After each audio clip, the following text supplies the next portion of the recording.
ॐ निधाय हृदि विश्वेशं विधाय गुरुवन्दनं बालानां सुखबोधाय क्रियते तर्कसङ्ग्रहः। शङ्करं शङ्कराचार्यं केशवं बादरायणं सूत्रभाष्यकृतौ वन्दे भगवन्तौ पुनः पुनः। ईश्वरो गुरुरात्मेति मूर्तिभेदविभागिने व्योमवद्व्याप्तदेहाय दक्षिणामूर्तये नमः। ओम शांति शांति शांति। किरणावली पृष्ठ 137 137। टीका में नीचे से तृतीय पंक्ति। भोजन प्रकरणम यथा सैंधव मानय इति अत्र लवण तात्पर्य ग्राहकम। भोजन प्रकरण में सैंधव मानय ये लवण तात्पर्य ग्राहक है। आदिपदेन विशेषणमपि तात्पर्य ग्राहकम बोध्यम। आदिपद से विशेषणमपि तात्पर्य ग्राहकम यथा, तो जो भी विशेषण होगा वहां वो भी तात्पर्य का ग्रहण करवाएगा। सकेसरो गर्जन घोषकारी मृगादिराजो हरिरेत्यकस्मात् इत्यादौ सकेसर गर्जन घोषकारी मृगादिराजो ये तीनों विशेषण है। इसके विशेषण है हरि। हरि पद के विशेषण है। क्योंकि पहले कहा कि हरि के सिंह वानर श्री कृष्ण देवेंद्र अनेक अर्थ है, तो ये सकेशरत्वादि विशेषण त्रयम हरिपदस्य सिंहे तात्पर्य ग्राहकम, ये सिंह में तात्पर्य है, इसका ग्रहण करवाते हैं। प्रकरणादेहे इदम सैंधव पदम लवण बोधेच्छया उच्चरितम। इदम सैंधव पदम लवण बोधेच्छया उच्चरितम भोजन प्रकरण उक्तत्वात् इति एवं प्रकरणेन लिंगेन तात्पर्य ग्रहो भवति इति भावना। अनुमान कर देते हैं। कोई अनुमान करेगा कि सैंधव पद का इन्होंने उच्चारण किया तो सैंधव पद का क्या अर्थ होगा? बोले लवण की इच्छा है इनसे, लवण बोध इच्छया उच्चरितम। क्यों? भोजन प्रकरणत्वात्, भोजन का प्रकरण चल रहा है अभी, मतलब भोजन का समय है, भोजन कर रहे हैं। इति एवं प्रकरणेन, तो प्रकरण हो गया लिंग, लिंगेन प्रकरणेन तात्पर्य ग्रहो भवति इति भावः। आसक्ति ज्ञानस्य शाब्द बोध हेतुत्वं दर्शयति। आसक्ति ज्ञान जो है, ज्ञानस्य शाब्द बोध हेतुत्वं, आकांक्षा, योग्यता, आसक्ति, तात्पर्य ज्ञान, ये चार है। अभी आसक्ति के बारे में बता। वास्तव में वो प्रकरण तो अभी अगले एक दो पाठ में आएगा, लेकिन यहाँ पहले से कुछ बता रहे हैं। मूल में देखिए, दीपिका में उसी पृष्ठ पर ऊपर द्वारम इत्यादौ पिधेहि इति शब्द अध्याहारः। द्वारम, इसमें पिधेहि इस शब्द का अध्याहार करना है। टीका में यथा अवतरणिका अन्वय प्रतियोगी अनुयोगी पदयोः अव्यवधानम आसक्ति तज्ज्ञानम शाब्द बोधे कारणम। अवतरणिका अन्वय प्रतियोगी अनुयोगी पदयोः अव्यवधानम, जो अवतरणिका होती है, ये अवतरणिका से जो भी अवतरण किया जा रहा है, ऐसे अर्थ लगा सकते हैं। उसमें उसके अन्वय में प्रतियोगी अनुयोगी पदयोः अव्यवधान, अवतरणिका के अन्वय के समय जो प्रतियोगी है और अनुयोगी है उसका अव्यवधानम, उसका व्यवधान न हो। मतलब अवतरणिका अगर ऐसी कही है कि वनम गच्छति, तो वनम गच्छति में कह वनम गच्छति, तो वहां वो पद नहीं है, तो जिसका अभाव है वो प्रतियोगी पद है। प्रतियोगी पद का वहां व्यवधान न हो, तुरंत उसके पश्चात ही दे दिया वनम गच्छति रामः, तो उसका व्यवधान न हो, इसको कहते हैं आसक्ति। तज ज्ञानम शाब्द बोधे कारण, उसका ज्ञान शाब्द बोध में कारण। आसक्ति का प्रकरण आगे आएगा, वहां बताएंगे। यहाँ गौर गच्छति इति अत्र गौः इति अनुयोगी पदस्य, गच्छति इति प्रतियोगी पदस्य, यहाँ गौः गच्छति इसमें ये हो गई अवतरणिका। इसके अन्वय में प्रतियोगी और अनुयोगी है, तो अनुयोगी दे दिया गौ, प्रतियोगी है गच्छति। मतलब केवल गौ सुनोगे तो आप पूछोगे यहाँ अभाव है, किसका अभाव है? किसी क्रिया का, तो हो गई प्रतियोगी। तो क्या गौ, क्या बोले गच्छति इति प्रतियोगी पदस्य च अव्यवधान ज्ञानेन गमनानुकूल कृतिमति गौः इति बोधो भवति। वहां गमनानुकूल गौः, गमनानुकूल कृतिमति मतलब कर्म के व्यापार वाली गौ, इस प्रकार का बोध होता है। तत्र पदजन्य पदार्थोपस्थिति ही तत्त शाब्द बोधे हेतु, न तो केवला पदार्थोपस्थिति, पदार्थोपस्थिति, पदार्थ होना चाहिए वास्तव में, तो वहां द का भी दीर्घ कर दीजिए। केवल पदार्थ उपस्थिति शाब्द बोध में कारण नहीं है, किंतु पदजन्य पदार्थ उपस्थिति शाब्द बोध में कारण है।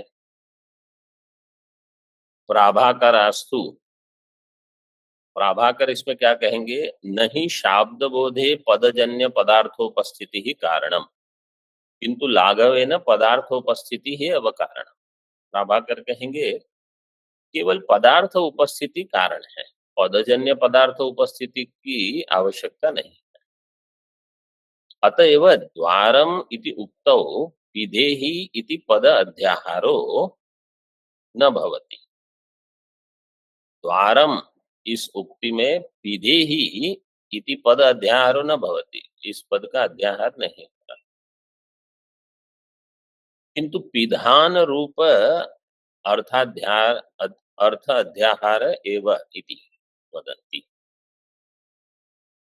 प्रभाकर क्या कहते हैं? जब कोई कहेगा द्वारम, तो वो कहेंगे कौन से पद का अध्याहार करना चाहिए? विधेहि, विधेहि। विधानम, विधानम रूप अर्थाध्याहार एव इति वदन्ति। वदन्ति के प्राभाकराः। प्राभाकराः। विधेहि पद अध्याहारो न भवति, क्योंकि न्याय वाले कहेंगे विधेहि अध्याहार करो, प्राभाकर कहेंगे विधानम। तन्मतम दूषयितुम स्वसिद्धांतम दर्शयति। स्वसिद्धांत मतलब न्याय सिद्धांत वाले कहेंगे विधानम नहीं, विधेहि। अब उनका अपना सोचने का ढंग है, वो अपनी तरह से बताएंगे। दर्शयति द्वारम इत्यादौ विधेहि, पदेहि नहीं, विधेहि। विधेहि इति शब्द अध्याहार इति अयम भावः। यदि केवला पदार्थोपस्थिति ही अंगीक्रियते तदा तव मते प्रत्यक्षादिना उपस्थितानां तत्तत् पदार्थानां पदज्ञानं विनैव शाब्द बोधापत्ति ही स्यात्। यदि केवला पदार्थोपस्थिति ही अंगीक्रियते, अगर केवल पदार्थ उपस्थिति का ही अंगीकार करेंगे। पदार्थ उपस्थिति किसमें? पदार्थ उपस्थिति ही अंगीक्रियते। कुत्र? शाब्द बोधे। हाँ, शाब्द बोधे। शाब्द बोध में केवल पदार्थ उपस्थिति ही अंगीक्रियते। कौन कहेगा ये? नहीं आएगा। नो, मीमांसा। केवल पदार्थ उपस्थिति कौन अंगीकार करता है? मीमांसा। प्राभाकर है। यदि केवला पदार्थोपस्थिति अंगीक्रियते, ये प्राभाकर कहेंगे। नैयायिक क्या कहेंगे? पदजन्य पदार्थ उपस्थिति। पदजन्य पदार्थोपस्थिति। ये छोटी छोटी चीज, बिल्कुल वाक्य का भान ही अगर नहीं हो रहा है तो बोध कहाँ ग्रहण होगा? यदि केवला पदार्थोपस्थिति ही अंगीक्रियते त्वया, ऐसे समझ लो, तदा तव मते प्रत्यक्षादिना उपस्थितानां तत्तत् पदार्थानां पदज्ञानं विनैव शाब्दबोधापत्तिः स्यात्। तो आपत्ति क्या होगी? जैसे कोई पदार्थ प्रत्यक्ष से ही ज्ञान हो गया, वो पदजन्य पदार्थ उपस्थिति नहीं हुई, क्योंकि वो तो शब्द बोध से ज्ञान हो रहा है। तो इसके कारण पदजन्य पदार्थ उपस्थिति नहीं होने से वहां पद से ही पदार्थ उपस्थित हो गया, तो पद ज्ञानम के बिना ही शाब्द बोध हो जाएगा आपको, यह आपत्ति आएगी। तो प्रभाकर नैयायिक को पूछेंगे आपके मत में क्या होता है? मन मते तु तत्र पद अभावात् पदजन्य पदार्थो उपस्थिति ही न शाब्द बोध। हमारे मत में तो जो पदजन्य पदार्थ उपस्थिति नहीं होगी अगर वहां पद नहीं है, अतो न शाब्द बोध, इसलिए शाब्द बोध नहीं होगा। आपके मत में तो हो जाएगा, किंतु प्रमाणांतरेण अनुभूत पदार्थोपस्थितौ सत्याम प्रत्यक्षम एव भवति इति। प्रमाणांतरेण अनुभूत पदार्थ उपस्थितौ, प्रमाणांतर से अनुभूत पदार्थ की उपस्थिति होने पर उपस्थितौ सत्याम प्रत्यक्षमेव भवति, वहां प्रत्यक्ष ज्ञान होगा, शाब्द बोध नहीं होगा। क्यों? जो अन्य प्रमाण से ज्ञात हो गया। अतो द्वारम इति उक्तौ पिदेहि इति शब्दस्यैव अध्याहारो न तु पिधान रूप अर्थ अध्याहार इति तत्व। इसलिए द्वारम इति उक्ति, इस उक्ति में इति उक्तौ पिदेहि इति शब्दस्यैव अध्याहारो, पिदेहि शब्द का अध्याहार करना ये कौन कह रहा है? न्याय। न तो पिधान रूप, पिधान रूप कौन कहेगा? प्राभाकर। अर्थात अध्याहार इति तत्व। प्राभाकर शंकते, मूल में देखिए दीपिका में, ननु अर्थ ज्ञानार्थत्वात् शब्दस्य अर्थम अविज्ञाय शब्द अध्याहार असंभवात् अर्थाध्याहार एव युक्त इति चेत ननु अर्थ ज्ञान अर्थत्वात् शब्दस्य अर्थम अविज्ञाय। अर्थ ज्ञान, अर्थ ज्ञान कराना ये प्रयोजन है। प्रथम अर्थ शब्द है, उसका अर्थ है पदार्थ, और अर्थत्वात् दिया है, उस अर्थ का अर्थ है प्रयोजन। पदार्थ का ज्ञान कराना ही प्रयोजन है, इसलिए शब्दस्य अर्थम अविज्ञाय, शब्द का अर्थ नहीं जान करके अविज्ञाय शब्द अध्याहार असंभवात्, इसलिए अर्थ का ही अध्याहार करना पड़ेगा। मीमांसक क्या कहते हैं कि आप कहते हो वहां शब्द का अध्याहार करो, पद का। कौन से पद का अध्याहार आप करोगे? द्वारम में आप गच्छति क्यों नहीं लिखते, पिदे ही क्यों बता रहे हो? क्योंकि आप पहले से जानते हो कि वहां अर्थ क्या है। अर्थ ज्ञान जानने के बाद आप वहां पद का अध्याहार करके फिर कहोगे ये इसका अर्थ है। तो पहले अर्थ जानते हो, फिर पद का अध्याहार, फिर कहोगे ये इसका अर्थ है। अर्थ ज्ञानार्थत्वात् शब्दस्य अर्थम अविज्ञाय, शब्द का अर्थ नहीं जान के शब्द का अध्याहार नहीं कर सकते। मतलब आप शब्द का अर्थ जान के फिर अध्याहार करते हो। विदेही शब्द का अर्थ आपने पहले जान लिया, फिर आप उसका अध्याहार करते हो, फिर आप कहते हो यहाँ पदजन्य पदार्थ उपस्थिति से शाब्द बोध होगा, द्वारम विदेही। तो इसलिए यहाँ शब्द का अध्याहार नहीं करना है, अर्थ का अध्याहार करना है। अर्थ अध्याहार एव युक्त इति चेत, नैया कहेंगे न, पद विशेष जन्य पदार्थ उपस्थिते है शाब्द ज्ञाने हेतुत्वात्। शाब्द ज्ञान में जो हेतु है वहां पद विशेष जन्य पदार्थ उपस्थिति। तो पद विशेष है वो जिसका उच्चारण आप कर रहे हो, जो अध्याहार किया जाता है उसको विशेष पद ये नहीं मानेंगे। ऐसे टीका में देखिए, अयम भाव शब्दस्य अर्थ ज्ञान फलकत्वात् अर्थम बुद्ध्वा वाक्य रचना इति न्यायेन। शब्द जो है वो अर्थ ज्ञान फलक है, शब्द से अर्थ ज्ञान, अर्थम बुद्ध्वा वाक्य रचना इति न्यायेन प्रथमतो अर्थानुसंधानं विना शब्दानुसंधानस्य असंभवेन। प्रथमतः अर्थानुसंधानं विना, के अर्थ का अनुसंधान नहीं करके, शब्दानुसंधानस्य असंभवेन, शब्द का अनुसंधान जो है वो असंभव है, शब्दानुसंधानस्य असंभवेन प्रथमतो अर्थ अध्याहार एवं युक्त इति, ये पूर्व पक्ष कहेगा। शब्दस्य अर्थ ज्ञान फलकत्वात्, शब्द जो है वो अर्थ ज्ञान फलक है। अर्थम बुद्ध्वा वाक्य रचना, अर्थ को जान करके वाक्य की रचना कर, इति न्यायेन प्रथमतो अर्थानुसंधानम विना शब्दानुसंधानस्य असंभवेन, अर्थ को नहीं जान करके शब्द का अनुसंधान नहीं कर सकते।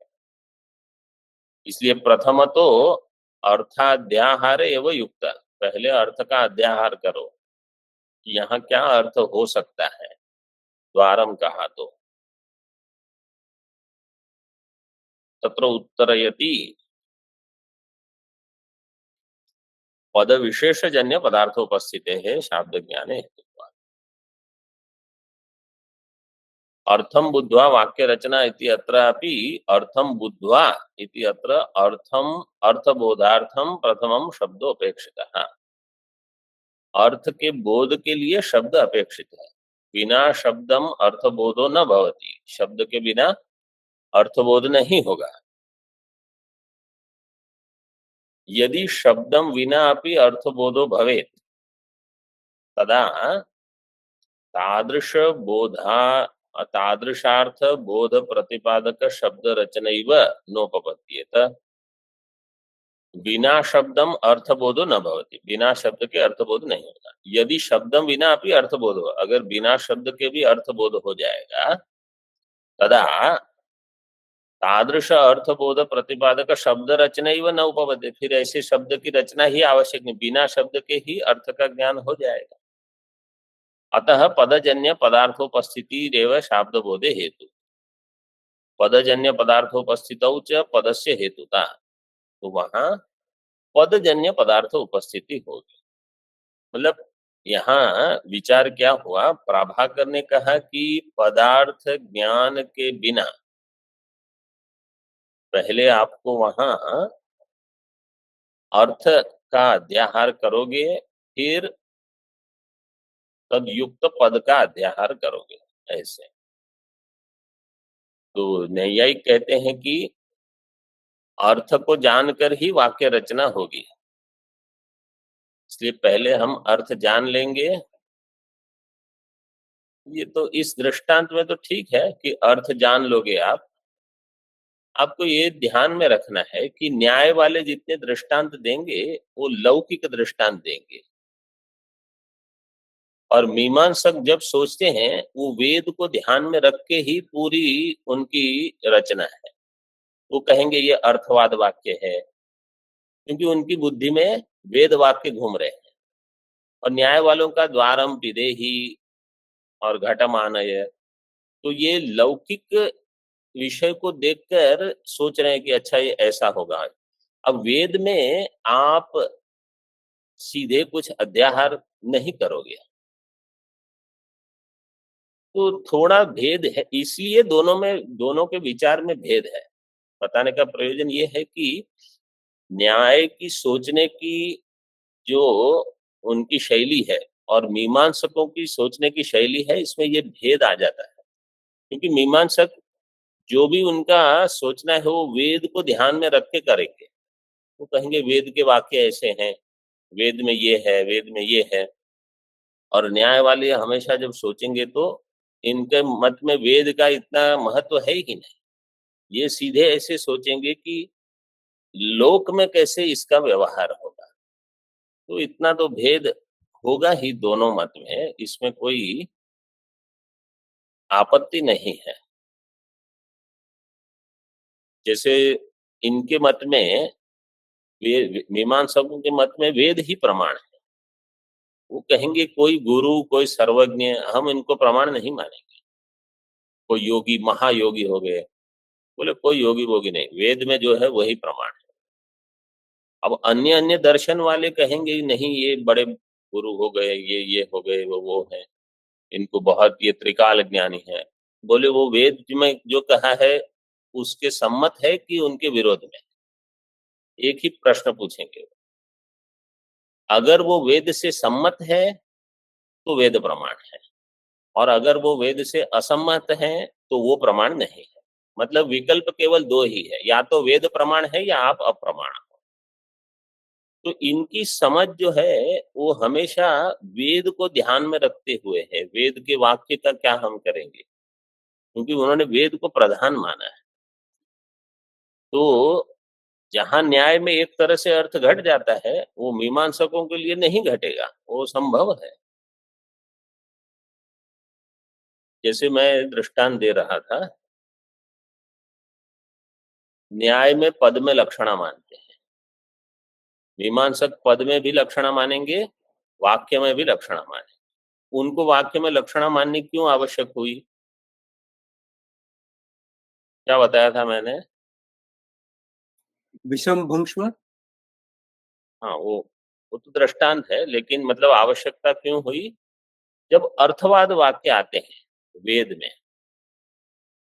जैसे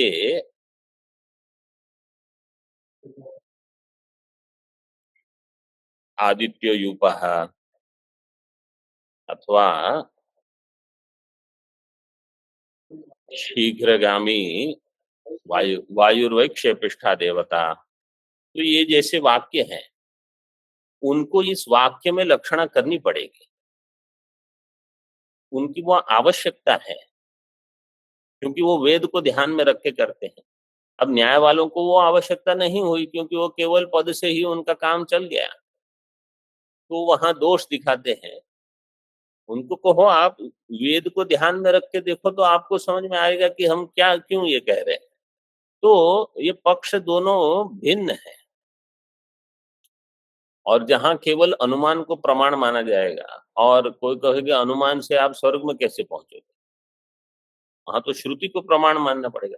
तो ले हम अनुमान से श्रुति को प्रमाण मानेंगे, अनुमान करके श्रुति को प्रमाण मान के फिर श्रुति में जो कहा है वो करोगे। तो श्रुति प्रमाण है, ये आपको श्रद्धा से होगा। क्योंकि ऐसा तो नहीं है कि किसी ने की, समझो कोई स्वर्ग काम विधि, वो स्वर्ग में पहुंच गए, आपने देख लिया, बोले हाँ अब मुझे विश्वास हो गया, तो वहां ये तो श्रद्धा का विषय होगा। तो ये भेद इसलिए है। पदजन्य पदार्थोपस्थितौ च पदस्य हेतुता तथा च पद अध्याहार आवश्यक इति तेन द्वारम पिदेहि इति अत्र द्वार कर्मक पिधान क्रिया अनुकूल कृतिमांस त्वम इति शाब्द बोध इति। द्वारम पिदेहि, इस प्रकार से पद का अध्याहार करना चाहिए। इति अत्र द्वार कर्मक पिधान क्रिया अनुकूल कृतिमान। द्वार कर्मक विधान क्रिया अनुकूल। द्वार कर्मक का अर्थ क्या है? द्वार कर्मक का अर्थ क्या है? मतलब इस वाक्य में द्वार है वो कर्म है, कर्म विभक्ति में है, इसलिए द्वारम जो अम है वो क्या है? वो कर्म बता रहा है। और पिधान क्या है? क्रिया। तद अनुकूल कृतिमान स्वम इति शाब्द बोध। मतलब तुम ऐसे हो जाओ कि जिसमें द्वार हो जाएगा कर्म और पिधान होगी क्रिया, मतलब तुम दरवाजा बंद करो ऐसे। इति शाब्द बोध इति। अन्यथा घटः कर्मत्वम् आनयनं कृतिः इति अत्रापि शाब्द ज्ञान प्रसंगात्। पदजन्य पदार्थ उपस्थिति, पद से पदार्थ की उपस्थिति हो, अन्यथा क्या होगा? केवल पदार्थ उपस्थिति करोगे तो ये पदार्थ उपस्थिति है, घटः कर्मत्वम् आनयनं कृतिः, यहाँ भी शाब्द बोध हो जाए, लेकिन होता नहीं, साधारणतः नहीं होता। घटः कर्मत्वम्,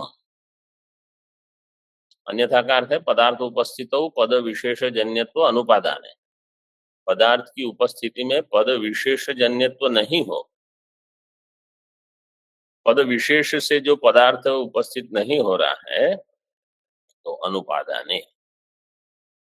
घटः कर्मत्वम् आनयनं कृतिः इति अत्र। घटः कर्मत्वम्, घटः कर्मत्वम् का अर्थ क्या है? घटम। घटम। घटः कर्मत्वम् का अर्थ है घटम, और आनयनम कृति ही, इसका अर्थ क्या है? आनय। बस तो इतना सरल है ये। इति अत्र घट कर्मत्वादि उपस्थितेः सत्वेन शाब्द बोधापत्तिः स्यात्। अन्यथा इसमें भी शाब्द बोध हो जाए। न्याय मते तु घटादि पद उत्तर अम आदि पद ज्ञान जन्य उपस्थितेः असत्वेन। घटादि पद के उत्तर में अम पद है, दो पद है वहां, घट और अम। घटादि पद उत्तर अम आदि पद ज्ञानजन्य उपस्थिते असत्वेन न तादृश वाक्येन शाब्द बोधापत्ति भाव। तादृश वाक्य से शाब्द बोधापत्ति नहीं होगी। वहां घटम है वो वाक्य है वास्तव में तो, क्योंकि वहां घट है और अम है, इसलिए जब गंगायाम घोष है तो कहेंगे गंगा पद की लक्षणा तीर में करेंगे। उसमें जो गी है विभक्ति प्रत्यय, उसको छोड़ के, क्योंकि नहीं तो वो पद नहीं रहेगा, वो वाक्य हो जाएगा उनके मत में। उनकी वाक्य की परिभाषा क्या है? पद समूह को वाक्य, पद समूह है वाक्य है, तो ये पद का समूह है। घट अम, गंगायाम गंगा गी, तो सप्तमी उसको छोड़ के गंगा की लक्षणा तीर में करके फिर सप्तमी लगा के तीरे ऐसे बोध करते हैं। घटादि पद उत्तर अम आदि पद ज्ञानजन्य उपस्थिते असत्वेन तादृश वाक्येन शाब्द बोध न तादृश वाक्येन शाब्द बोधापत्ति ही इति भाव। तो उस वाक्य से शाब्द बोध नहीं होगा फिर। ये विषय यहाँ पूरा हो गया। अब आगे कुछ और विशेष देते हैं। पदम चतुर्विधम यौगिकम रूढ़म योग रूढ़म यौगिक रूढ़म च इति। पद चार प्रकार के हैं, यौगिक रूढ़ योग रूढ़ यौगिक रूढ़। तत्र योग रूढ़स्य निरूपणेन तद अंतर्गत यौगिक रूढ़योः स्वरूप अवगमात्। पद यौगिक होते हैं, रूढ़ योग रूढ़ और यौगिक रूढ़। इसमें योग रूढ़ का निरूपण करेंगे। उसके अंतर्गत यौगिक भी आ जाएगा, रूढ़ भी आ जाएगा, उनका स्वरूप ज्ञात हो जाएगा। और यौगिक रूढ़म च अपि तद्रीत्या अन्यत्र विज्ञातम भवति एव इति आशयेन। तो चार में से तीन को छोड़ के केवल एक का ही वर्णन करेंगे, योग रूढ़म। लेकिन हम थोड़ा चारों को देख लेते हैं सरल सरल करके। योग का अर्थ क्या है? अवयव शक्ति। अवयव शक्ति का नाम है योग। जहां प्रकृति हो, प्रत्यय हो, इसको कहेंगे योग, पद शक्ति। जैसे दृष्टांत हमने दिया था पहले, पाचक। पाचक में धातु क्या है? डुपचश। उपचस पाके, ये धातु है, पच नहीं। तो पहले भी हमने बताया था और वही आज भी उत्तर आपने दिया, उपचस पाके। और प्रत्यय क्या लगा है? णूल प्रत्यय। तो पचती थी पाचक, जो पचन मतलब कुछ अन्न पकाता है, वो है पाचक। तो ये योग शक्ति से ज्ञान हुआ है। दूसरी एक होती है रूढ़ी। यह रूढ़ी जैसे पंकज, पंकजनि कर्तृत्वम कहाँ है? उसको रूढ़ कहते हैं, कमल। अथवा साधारण रूढ़ के लिए घट का दृष्टांत ले लो। घट में शब्द रूढ़ है, वहां कोई हम क्या प्रत्यय है, क्या कैसे शब्द बना, इसकी चिंता नहीं करते, वो वहां रूढ़ है। पंकज शब्द जो है वहां कमल में रूढ़ है, लेकिन वहां योग भी है, इसलिए योग रूढ़ दोनों हो जाएगा। योग और रूढ़, योगारूढ़ मत पढ़ लेना बस।